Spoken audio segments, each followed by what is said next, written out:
Olá, boa tarde. Eu estou muito feliz e honrado de contar aqui hoje com grandes profissionais, pessoas que eu admiro bastante, que atuam diretamente na segurança pública. Dessa vez, evidentemente, vamos falar sobre segurança pública. Tenho aqui o Pedro Felipe, que é delegado da Polícia Civil aqui no Paraná. Ao meu lado, Isaías, guarda municipal, Martel, policial militar aposentado, e o Marcelo, que é um grande, talvez eu não estaria exagerando, que é um dos maiores pesquisadores sobre segurança pública do Brasil, do país, e também já teve a oportunidade de trabalhar na administração pública como secretário de Segurança Pública Municipal. Eu agradeço muito a presença de vocês aqui e eu vou começar já com uma pergunta, jogando a reflexão. A gente pode fazer aqui só uma rodadinha inicial, que para mim é uma das questões realmente mais essenciais. É um fato, né, estamos diante de uma catástrofe, de uma calamidade pública, se é que a gente pode dizer assim, que é um estado de guerra. A questão da segurança pública é uma questão que a gente não pode mais negar. Agora, não é de hoje que isso acontece, né? E parece que a gente vem prescrevendo talvez o mesmo remédio para algo, e isso tem se mostrado totalmente ineficaz. Talvez a gente até tenha aumentado a dose do remédio e, quem sabe, até jogando gasolina na fogueira. Eu pergunto a vocês, então, o que na essência, a gente vem fazendo errado, o que a gente precisa, de fato, repensar no que se refere à segurança pública, Pedro?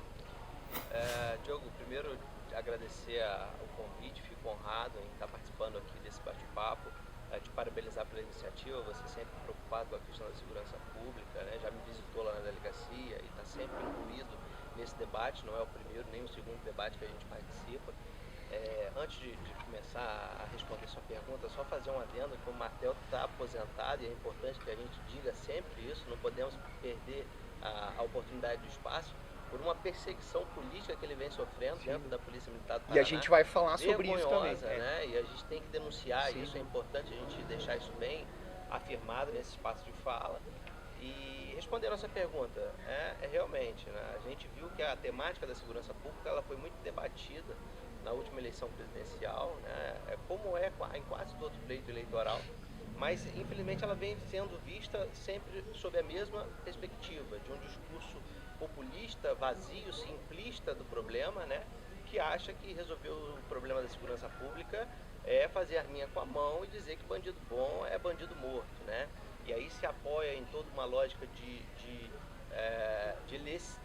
lesividade, né? De letalidade das ações policiais, e é a única coisa que a gente tem visto que nem é tão diferente assim. E né? nem se olha para a causa da violência, nem se olha para a causa, né? A gente já tem aí praticamente mais de um ano, né, do atual governo, isso considerado governo federal, e o que a gente teve de diferente, né? O que a gente teve de política macro relacionado à área de segurança pública? Até agora nada, né? Nada, absolutamente nada que não seja o incentivo ao aumento da letalidade das ações policiais.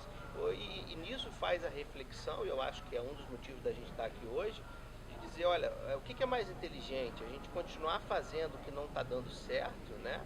Ou tentar outras vias, né?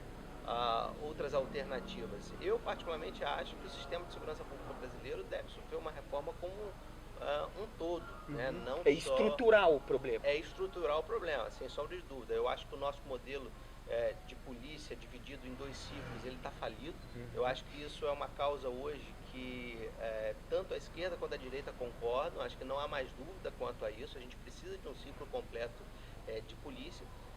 Só que esse ciclo completo de polícia não pode vir com uma polícia militarizada, porque isso seria voltar à época da ditadura, né, em que você tinha instituições policiais, instituições militares investigando civis por crimes civis. Isso é inadmissível num Estado democrático de direito desenvolvido como a gente tem hoje, né?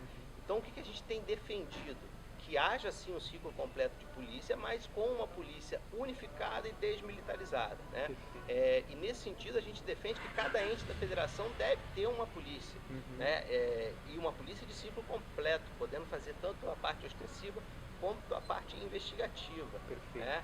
Inclusive aí já entrando numa lógica municipal, né? Eu sei que é uma grande demanda das guardas, o meu colega pode falar melhor do que eu nisso, mas eu sinto isso, a transformações das guardas municipais em polícias municipais, que hoje já é uma realidade de fato, mas que ainda continua camuflada para esconder a realidade de direito.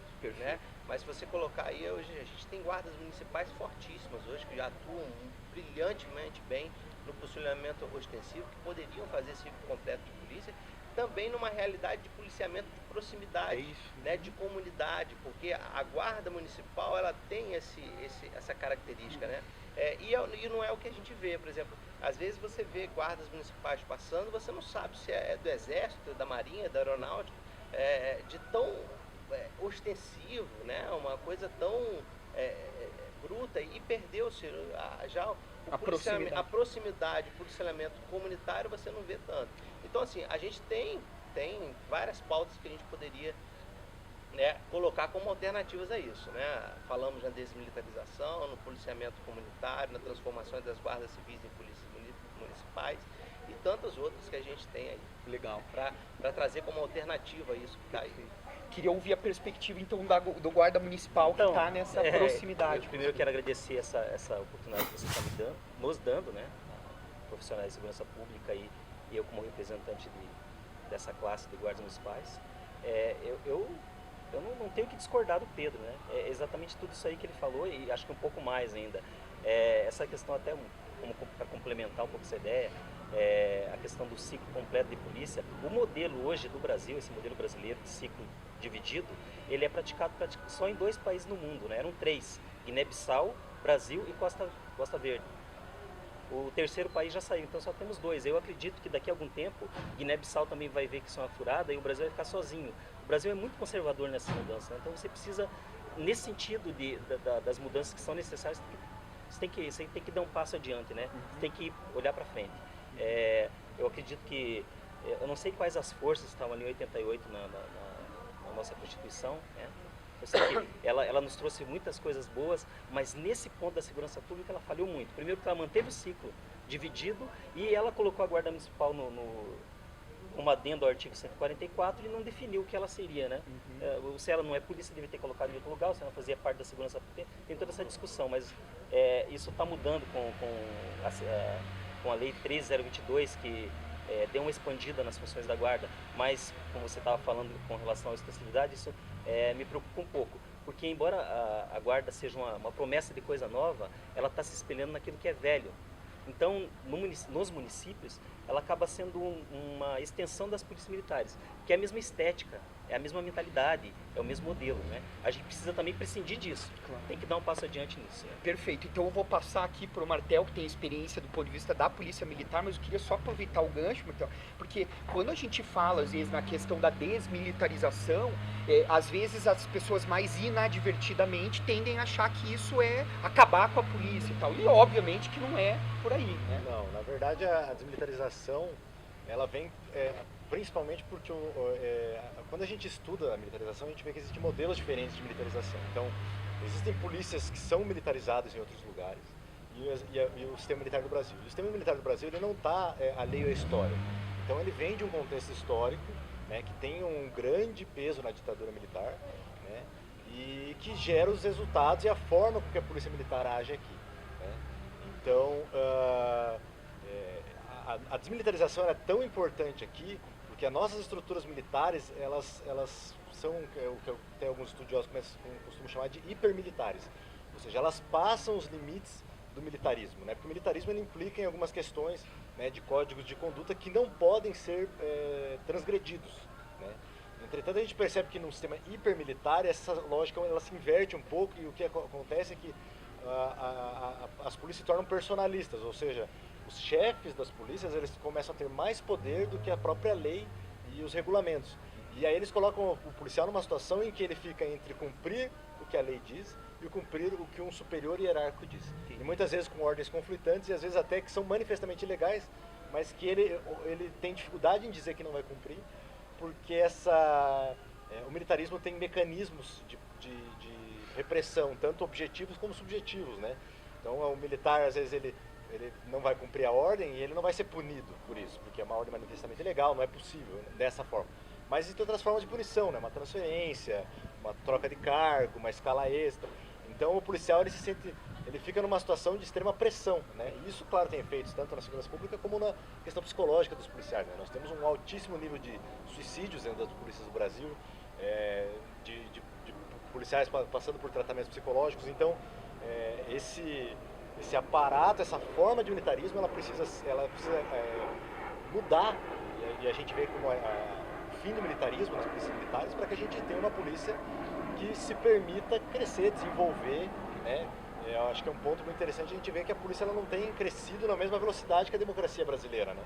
Então, às vezes, algumas coisas que para as pessoas talvez já seja natural, para a polícia ainda é uma coisa não natural, como o policial poder dar a sua opinião, o policial poder refletir sobre o seu próprio serviço, ele dizer o que ele pensa de melhor e pior, né? E complementando essa situação da segurança pública no Brasil, eu acho que a gente tem um debate hoje em dia muito acalorado entre direita e esquerda, essa ideia, né? Tipo, não, a direita pensa isso, a esquerda pensa aquilo. Mas eu acho que o que a gente tem que puxar mais é por uma questão pragmática, né? O que funciona e o que não funciona, né? Então, é evidente que não está funcionando o que a gente está fazendo. E o que a gente tem visto é que tem coisas que funcionam, né? A gente tem visto, por exemplo, essa questão do policiamento mais proximal, né? Aqui a gente define como municipalização da polícia, mas essa ideia do policial com uma responsabilidade numa área, que é um policial que ele não cumpre só ordens, que ele não faz só patrulhamento, que ele não só aborda, mas que ele cuida de uma área, que ele conecta órgãos para fazer a segurança pública acontecer, porque segurança pública não é uma questão só de prender. Claro. A prisão, na verdade, deveria ser a última instância dos recursos de segurança pública, né? Então, mas para isso a polícia precisa ter conexões, o militar, o soldado precisa ter autonomia para fazer essas conexões, para observar.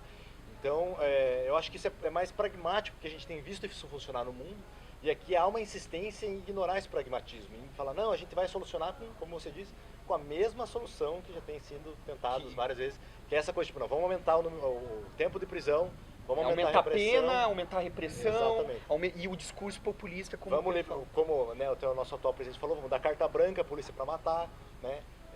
Criando uma guerra interna e realmente separando as pessoas entre bons e maus, né? Como se o crime fosse isso, né? A pessoa, existe o bonzinho e o malvado, e geralmente o malvado está numa classe social e o bonzinho está em outra classe social. Então essas questões elas não correspondem ao que a gente vê sociologicamente e não são pragmáticas. Então acho que o pragmatismo nesse caso seria fundamental para a gente ter uma... Você me permite uma parte, Martel?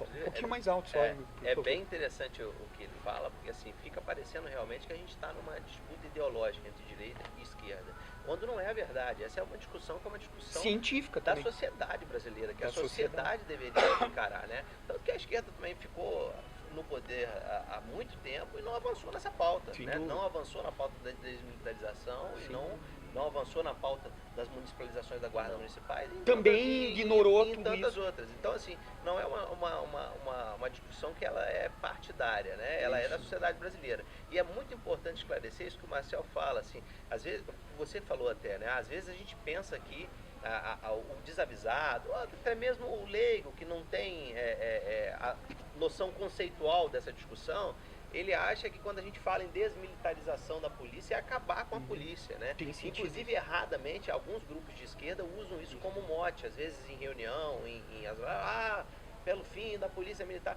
Isso é um mote que não é construtivo, porque a gente sabe que no atual posicionamento de avanço societário, né, a gente não tem como viver sem um policiamento ostensivo. O policiamento ostensivo ele é importante, ele tem que acontecer, é fundamental para o funcionamento do Estado Democrático de Direito.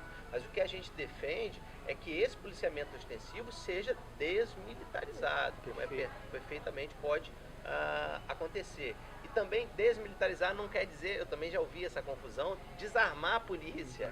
De forma nenhuma, né? A gente tem exemplo aí de polícia desmilitarizada que faz trabalho ostensivo e que é uma polícia fortíssima, que apresenta resultados excelentes, que é a Polícia Rodoviária Federal, né? É uma polícia que não deixa de ser uniformizada, armada, forte, bem organizada, bem treinada, mas que não é militarizada, né? Então é importante desconstruir esses conceitos para que a gente possa debater isso com mais transparência para a sociedade. Perfeito. Então, Marcelo, pelo que eu ouvi até então, me parece que passa a questão por pelo treinamento, né? Ou seja, como os servidores da segurança pública são formados, esse processo de formação que me parece evidente, mostra no final das contas um determinado resultado, isso precisa ser pensado, mas a questão, como o Pedro acabou de falar, ela é um pouco mais complexa, né? Então, do que às vezes a princípio parece pra gente. Eu também quero agradecer o convite de estar aqui, essa oportunidade de poder falar com as pessoas. E exatamente, para dizer que, na verdade, o nosso problema é de tal forma grave, de tal forma estrutural, que ele não vai se resolver com nenhum tipo de medida paliativa. Ele não vai se resolver mesmo com medidas paliativas fortes que possam acontecer. Nós tivemos, em 2007, no governo Lula, a criação do PRONASSE, que era o Programa Nacional de Segurança com Cidadania, que era um passo gigantesco no sentido de tentar começar a alterar a realidade da segurança pública no Brasil, no sentido de tentar dotar a cultura brasileira de noções mais civilizadas a respeito do que seja o problema, com aquilo que para mim é o fundamental. O Brasil se foca só na repressão, quando na verdade tem que haver um equilíbrio, e às vezes até prevalência da prevenção em vez da repressão.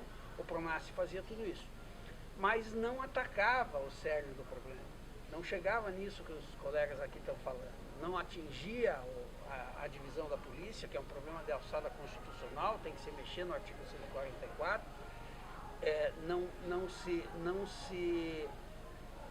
se dispôs a fazer a medida radical, as medidas radicais que precisam ser feitas.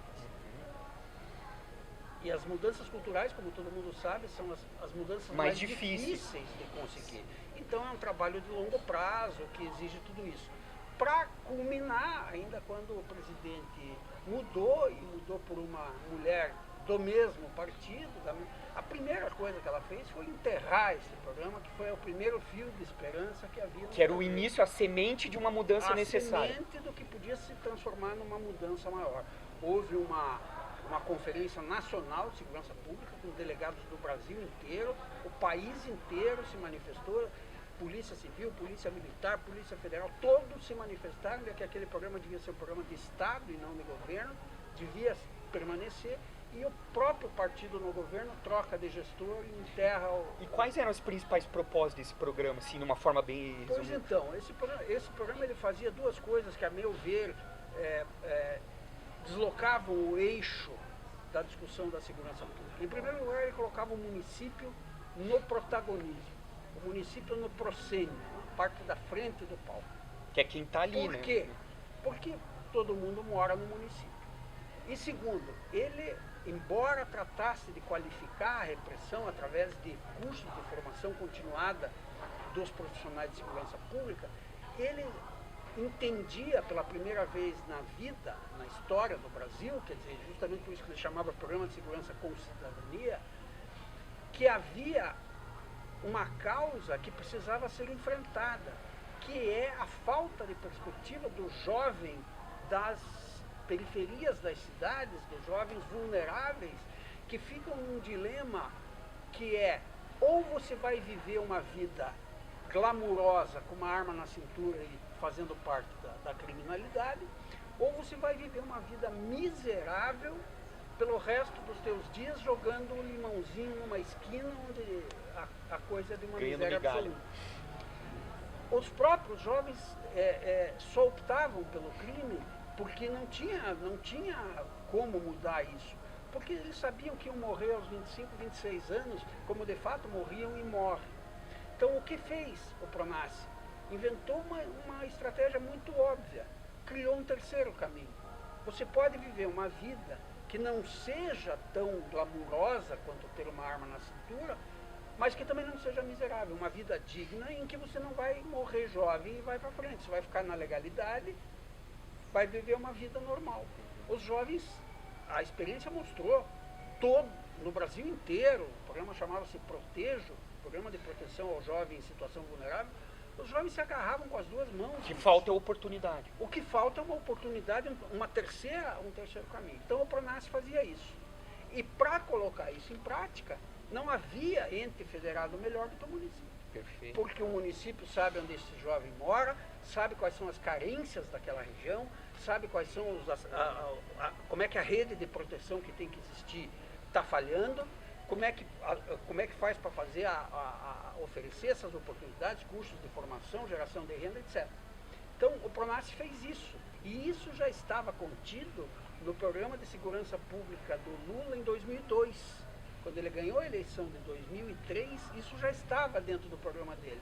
Não foi executado porque lá no núcleo duro do governo disseram: segurança pública é um pepino muito grande, é coisa dos governadores, deixe com ele. E daí vem o discurso populista, Não se faz... meta É muito importante essa visão do Marcelo, porque assim, é importante que a gente tenha compreensão de que o principal fator gerador da violência é a desigualdade social. A gente não pode perder isso de vista nunca. Não a pobreza, que às vezes a gente inverte isso aí e confunde. Não é a pobreza. É diferente. A pobreza não gera violência. Mas a injustiça. desigualdade social, a injustiça social, ela sim, não tenha dúvida disso, né? Tanto que se você pegar municípios, às vezes, paupérrimos, lá no interior do Ceará, ele não tem índice de violência grande, né? Pelo contrário, são os índices de violência pequenos. Agora, você pega grandes centros, onde a desigualdade ela é mais aparente, são os lugares onde os índices de criminalidade são mais altos, né? Então, a lógica, a gente está tratando aqui de fatores estruturais dentro das organizações de segurança pública, mas como o Marcelo falou, a prevenção ela vem com o ataque ao gênese do problema, que é a desigualdade social. Ou seja, então, me parece, ouvindo, quero jogar essa reflexão para vocês, que talvez o maior combate à violência se faz com políticas públicas básicas para que deem oportunidades às pessoas, redução da cidadania, redução das desigualdades. Educação e cidadania. As pessoas tendem a acreditar, combate à violência é porrada, é militarização, é prisão, é tal, mas né, é evidente que é mais complexo. Isso. Posso só complementar? Desculpe, Isaías. Só complementar. A prisão hoje no Brasil, e esse raciocínio não é meu, eu tenho que fazer justiça, é do professor Luiz Eduardo Soares, a prisão hoje no Brasil, ela faz exatamente o contrário. Porque você prende o menino que está vendendo droga para poder acaba de sustentar vez o seu próprio vício e joga ele numa cadeia onde ele vai ser recrutado obrigatoriamente para o crime organizado e entrou lá como um simples fornecedor de droga para o seu vício e vai sair de lá um soldado do crime. Então, quando você fala em todas essas medidas sociais, você tem que ser um programa abrangente. Você não pode deixar de lado também as ações de segurança pública, as ações diretas da polícia, porque muitos políticos já usaram esse discurso de que não se combate a criminalidade com polícia ou com ações assim e tal. Você tem que investir em educação, e daí ele não investe nem em polícia nem em educação. Eu concordo contigo, até porque às vezes quando a gente diz da necessidade de prevenção, muitas pessoas podem entender que então não há necessidade da polícia. Bem pelo contrário, a gente não está falando isso. Ninguém está falando isso. Justamente com deixar, como eu falei, assim, eu acho que nesses tempos que a gente tem estudado, pelo menos assim, a minha conclusão a polícia, a função das polícias no Brasil, que eu vejo em democracias modernas, é servir como um termômetro. Então a polícia ela não tá, ela deve estar nos ambientes para verificar as situações que podem propiciar o crime, né? Então, por exemplo, quando a gente vê essa estratégia de combate, ela é uma estratégia que ela não se sustenta nem mesmo numa argumentação com a pessoa que defende essa estratégia. Porque, por exemplo, a estratégia de eu prender o estuprador, eu acho que naturalmente ninguém quer um estuprador na sociedade. Mas quando eu prendo um estuprador após ele ter cometido estupro, o dano já está causado, né? Ou seja, eu já causei o problema. Então, se eu consigo prevenir que isso aconteça, é melhor. E entender o porquê que isso acontece. Se eu tenho um homicídio, por exemplo, né, a pessoa morre lá, naturalmente a família quer, vingança quer, mas eu garanto que essa família gostaria muito mais de ter esse filho vivo do que essa vingança, né? E se a gente tem ferramentas para isso, por que não usar? Né? Por que não construir esses problemas? Porque a gente percebe, por exemplo, até o caso do estupro que a gente trouxe, a gente percebe que os dados, novamente, não corroboram o que muitas vezes as pessoas levam de ideia. Porque geralmente as pessoas olham para os casos de estupro como se fosse uma coisa, né, o maníaco do parque, o cara que sai do meio do mato e comete o ato criminoso. E existem, essas pessoas existem, mas elas não são a maioria. A maioria dos casos de estupro acontece dentro das residências, né, com familiares, etc. Então isso é uma questão que, para você mudar isso, não adianta você prender pessoas, porque primeiro, as pessoas não denunciam os familiares. Então é necessário uma mudança estrutural, é necessário um apoio ao conhecimento, é necessário dar ferramentas para as vítimas, né? Então a educação sexual na escola é muito importante para as crianças e adolescentes, justamente por isso, para que elas reconheçam que elas estão sofrendo esse tipo de ação. Então essa mudança de visão e o policial de concepção de segurança pública, e o policial agindo como esse termômetro, percebendo essas coisas antes que elas aconteçam. Então eu vou fazer só uma pergunta agora, porque a gente abordou esse aspecto assim amplo social e para mim é uma oportunidade preciosa de ouvi-los como profissionais de segurança pública, gestores e pesquisadores, o ponto de vista de quem está então atuando mesmo como profissional de segurança pública. Me parece que há também, às vezes o próprio policial militar, por exemplo, é preterido de direitos básicos, fundamentais, como a própria liberdade de expressão. Eu queria saber um pouco dessa questão também para levar ao grande público uma noção do que vocês vivem, ou seja, é importante a gente também ter noção dessa realidade e melhorarmos as condições de trabalho dos profissionais de segurança pública. Isso tem só para dar uma perspectiva um pouco histórica também, muita coisa que a gente tem falado aqui, a gente encontra a resposta nas origens das instituições policiais no Brasil, né? Para entender como elas estão para hoje. entender como é que está hoje. Como é que nasce a instituição policial no Brasil? Em 1808, a família real portuguesa ela vem para o Brasil, né?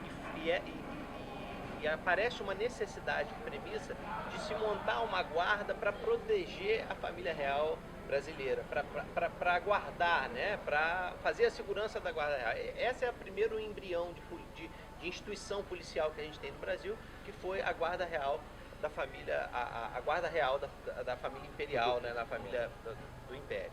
Então, assim que nasce, e isso reverbera até hoje, porque até hoje as nossas instituições policiais elas estão mais preocupadas em fazer esse papel de segregação, de proteger agora não mais os monarcas, mas os governantes de plantão, né, em prol de continuar fazendo essa segregação social, ou seja, separando, protegendo os ricos dos pobres, né? Isso, em resumo, seria isso. O que a gente defende é que a gente quebre esse paradigma histórico, que as polícias deixem de ser instrumento para essa segregação social, que passam a ter a possibilidade e o objetivo de proteger a comunidade, de proteger a sociedade, novamente falando, do policiamento comunitário, do policiamento de proximidade, né?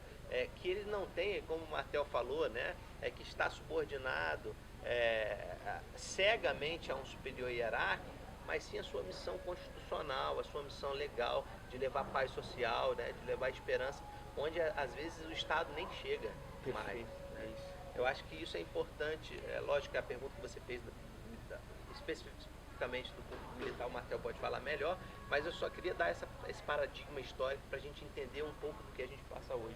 Então fale, Martel, um pouco sobre essa questão, que daí eu quero passar a palavra também no final aqui para o Isaías e para o Marcelo.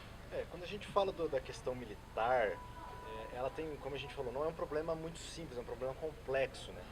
Mas a gente percebe assim que um fator muito importante é que os policiais, eles são seres humanos. Eu acho que isso parece bobo dizer, mas assim, quando a gente olha para estudos, né, de psicologia, a gente percebe que o ser humano ele não está satisfeito simplesmente com o fato de ganhar o seu salário e fazer o seu serviço. Nós somos seres sociais, nós dependemos de autoestima, nós queremos ser ouvidos e etc.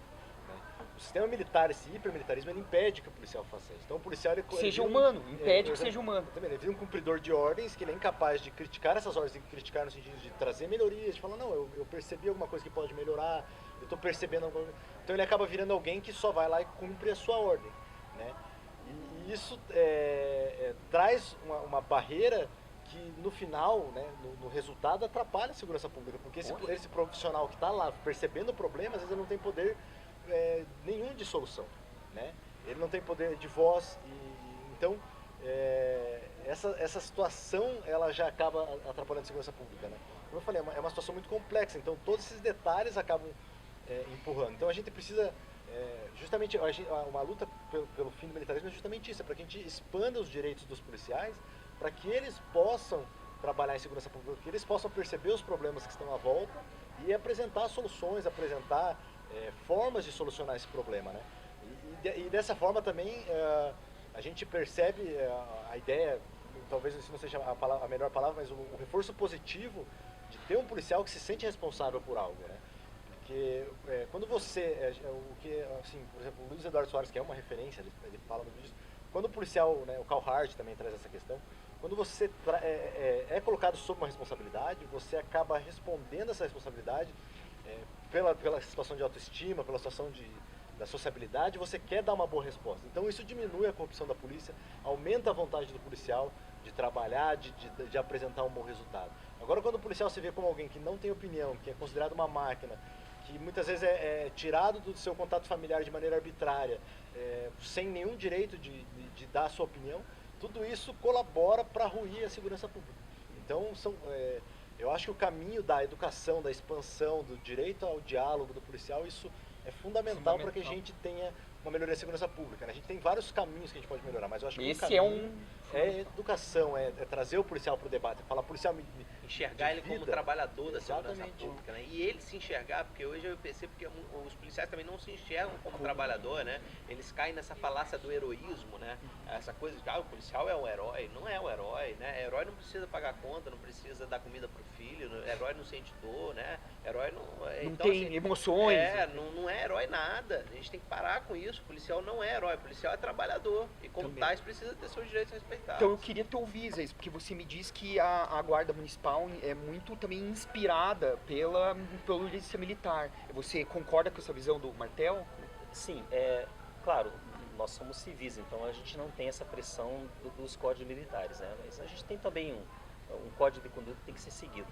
Mas essa questão da humanização da pessoa, né, do policial, eu acho que todo mundo sofre isso, né? Você tem escalas de trabalho que são longas, o trabalho policial, e mesmo aquele que você considera que é o mais simples, que é o com menor risco, ele exige de você uma carga de atenção que não há em outras atividades. De então, tensão de também. tensão. Então, se você passa 12 ou 24 horas ali trabalhando, e muitas vezes o policial ganha mal, né? Ele não tem uma estrutura adequada. Por exemplo, muito do planejamento ele não é pragmático, assim, no sentido de dar mais conforto para o policial, sabe? Os uniformes, eles são para aparecer, tem toda aquela aura de heroísmo, como ele disse, aquela coisa, não é uma coisa planejada, não é pragmático. Você não tem estudos de impacto, por exemplo, o que acontece no corpo humano utilizando 12 horas de colete balístico dentro de uma viatura que muitas vezes não tem o ar-condicionado, ou tem, mas é deficitário, porque não é trocado o filtro ali há 5, 6 anos. Ou Sabe? seja, condições de trabalho. A sociedade ainda ela não aceita que o policial seja humano, por exemplo. Se você vê um policial sentado, né? Ou se você vê um policial se alimentando, você não aceita que ele seja humano, que tem uma pessoa ali por trás, né? Então tudo isso tem que ser visto. Você não tem as instituições policiais, em geral, não sei como são as outras, mas não tem um departamento de psicologia que tenha recursos voltados para a atividade policial, né? Não é a psicologia lá do dia a dia, é a psicologia policial, tem uma coisa diferente, né? Que leva em conta aquele tipo de atividade. Então tudo isso tem que ser visto, né? Uma polícia moderna passa por isso também. Você tem que dar condições para o policial, porque se você fica, como a gente estava dizendo, conversando em off, resolver o problema da polícia, da violência por fora, sabe?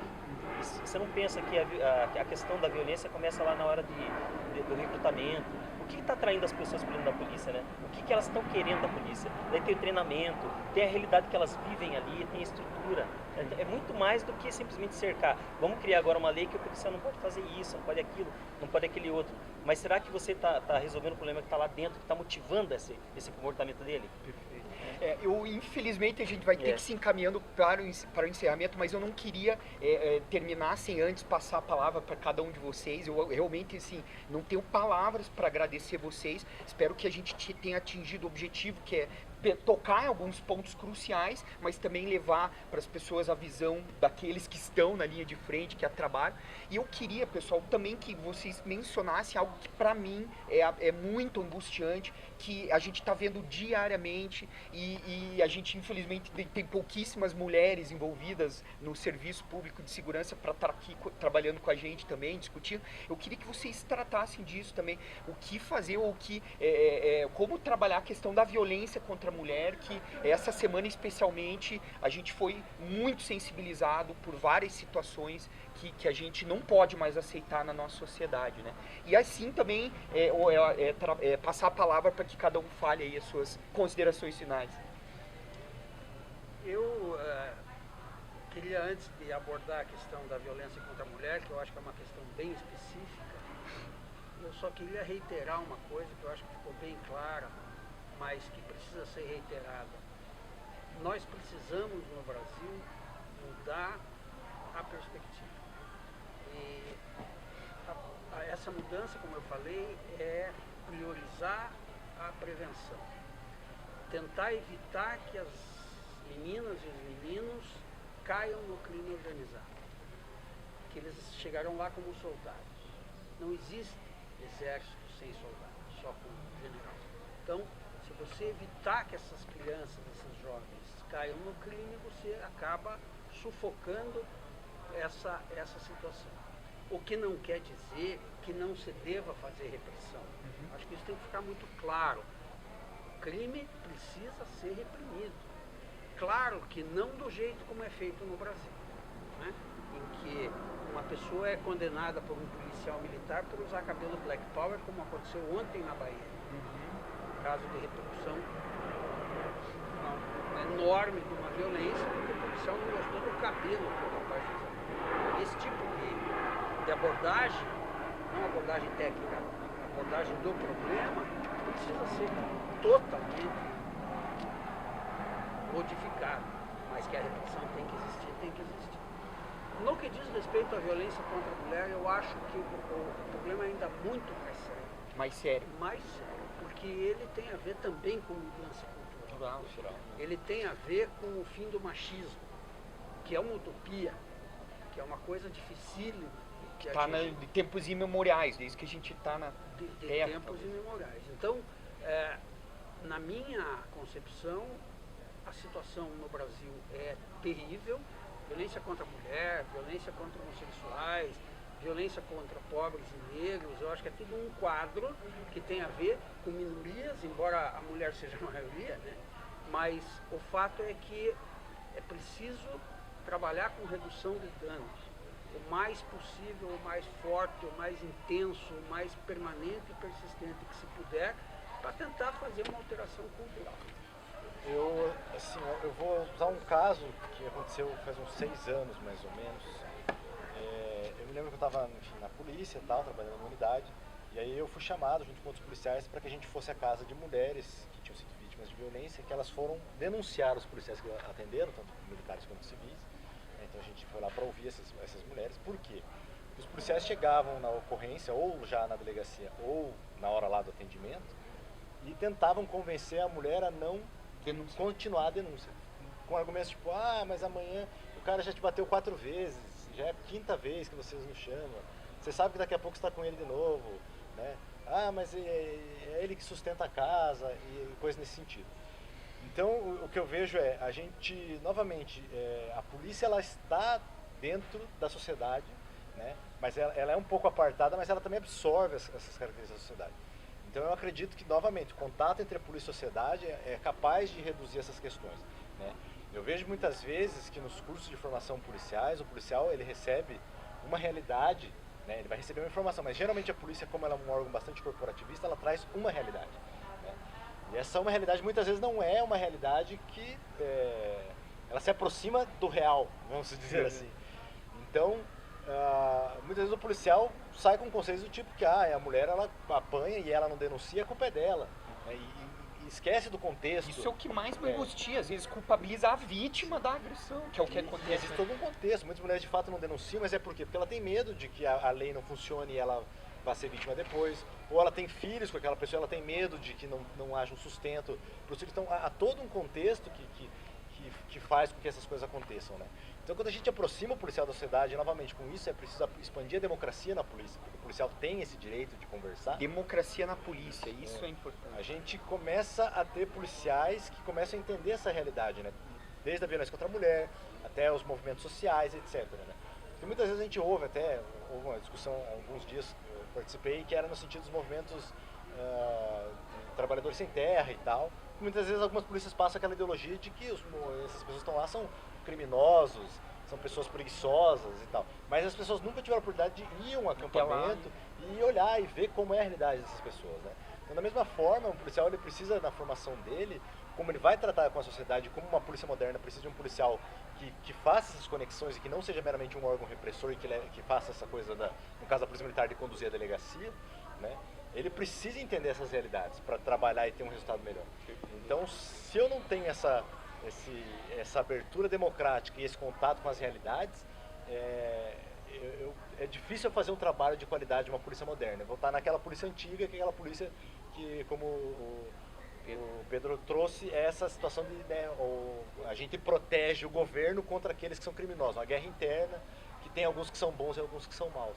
E o resultado disso é isso aí. Às vezes nem se dá conta disso. Quem que você está servindo? Quem que você está protegendo? Eu não acredito que os policiais façam isso ou vejam dessa forma de... Conscientemente.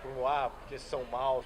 Mas a formação traz isso e o policial, como a gente falou, é uma questão de autoestima. O policial quer ser um bom policial. Se você está numa corporação que diz que o bom policial faz isso, você vai... reproduz. É natural. Então a gente tem que mudar essa estrutura. Eu acho que esse é o caminho que eu vejo de sucesso assim, para a segurança. Perfeito. Isaías. Então, eu agradeço até aqui tudo que foi dito, falado.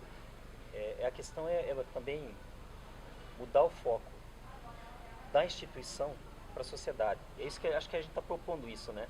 Que a polícia, o policiamento, ele não existe como um fim em si mesmo, né? E hoje os policiais, né, eles cuidam muito da sua instituição, né? É a questão dos seus próprios interesses, né? Tem que voltar a ser o interesse da sociedade. Essa questão do machismo é uma questão que também tem que ser abordada na polícia. Porque, historicamente, as polícias são dominadas por homens, né? Então, o pensamento que predomina é esse. A mulher que entra na polícia hoje, não só a que está atendida, mas a que está lá dentro, ela sofre, né? A gente tem vários casos de policiais e todas as instituições têm isso, de mulheres que estão sofrendo dentro das polícias isso. Eu imagino. Então, é natural que o atendimento lá para a pessoa na rua vai seguir esse padrão também. Então a gente tem que ter um trabalho grande dentro das polícias, a mulher tem que ter mais expressão dentro das polícias, ela tem que ter mais voz. Ela não pode só reproduzir o comportamento masculino quando ela entra na polícia, né? Para não falar só coisas ruins, aqui em Curitiba a gente tem um projeto que tem tido continuidade muito bom, que é a Patrulha Maria da Penha. Então a Patrulha Maria da Penha ela está baseada nesses princípios da polícia comunitária, do policiamento orientado por problema, ela faz o acompanhamento da mulher. Nesse sentido, é um trabalho que tem sido tem tido muito sucesso. Eu acho que é um modelo que a gente tem que aplicar em outras áreas, inclusive, né? Perfeito. Muito obrigado. Pedro. Grande Diogo.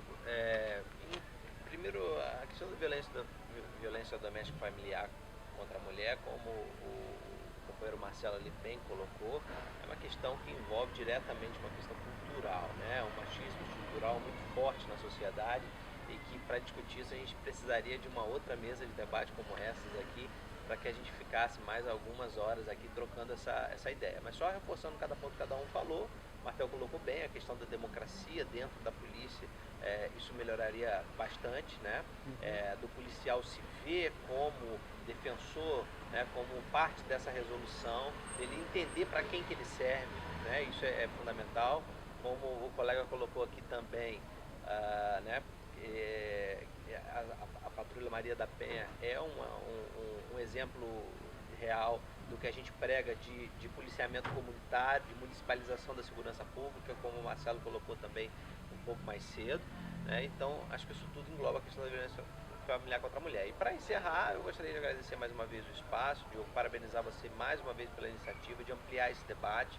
A gente precisa que esse debate da segurança pública ele evolua, né? Não só para sair dessa coisa desse discurso fácil populista, mas também para sair da dicotomia direita e esquerda. Não é isso que tá em jogo, né? A gente precisa parar de ver, né? Às vezes as pessoas de esquerda são vistas como as pessoas que defendem bandido, que não querem o bem da polícia. Olha, isso é uma bobajada que não tem tamanho, né? Assim, para quem também não tem argumento. Como se as pessoas de esquerda também não vivessem em sociedade, não tivessem filhos, não ficassem apreensivos na hora que seu filho sai para ir para uma festa, né? A gente mesmo, eu estou aqui, né? A sensação de segurança, o bem-estar, a segurança pública é um dos bens vitais de qualquer ser humano. Então todo mundo se preocupa com segurança pública, se é de direita, se é de esquerda. Eu sou delegado de polícia, né? O meu papel é fazer investigação, é buscar a persecução penal e a responsabilização do criminoso. Mas eu gostaria de fazer isso num sistema que fosse mais racional, né? E que trouxesse mais resultados do que a gente vê hoje, que é um discurso fácil, populista, que não tem eficácia nenhuma. Obrigado. Olha, eu não tenho como dizer da minha admiração por vocês e da minha gratidão. E eu espero sinceramente que vocês tenham aproveitado tanto quanto eu esse bate-papo aqui, que me levou a tantas reflexões e eu não estaria exagerando, até mesmo me tornando um ser humano melhor. Obrigado a todos vocês. Peço que continuem acompanhando a sequência de diálogos sobre temas contemporâneos que a gente vai fazer. Valeu, muito obrigado.